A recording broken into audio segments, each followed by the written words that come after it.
Crews dumped truckloads of oyster shells into Charlotte Harbor today to help boost water quality and help our fish and anglers. The shells act as a natural filter to get toxins out of the ecosystem. NBC2's Samantha Servin got an up-close look at the process today.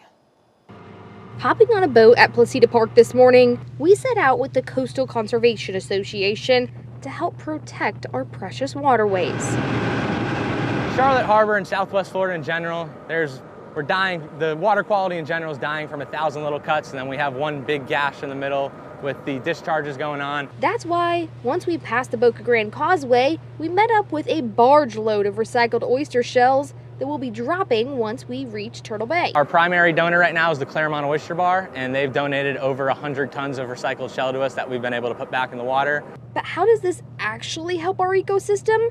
Not only does it build a habitat under the surface, but it's a filtration system too. If you look at these 40 tons of oyster shells, I want to give you a better idea of what they can do for our water quality. Each one of these shells could be home to 2 or 3 live oysters once they're settled in the water. Those adult oysters can filter up to 50 gallons of water each day. It's actually the largest oyster recycling project that we have in the state of Florida. This is the 4th load of shells this team's dropped. From the sky, you can even see where they are. On the surface of the water, proof this is working. We saw evidence after the first year deployment that it was paying off. And it's paying off by oyster growth. That's what we're looking for. We're looking for oyster growth on top of this green shell or this dried shell. So we would like to continue making deployments on a yearly basis with significant monitoring to be able to point to this data to show that this is a project that's working and making a difference. Is it going to fix everything?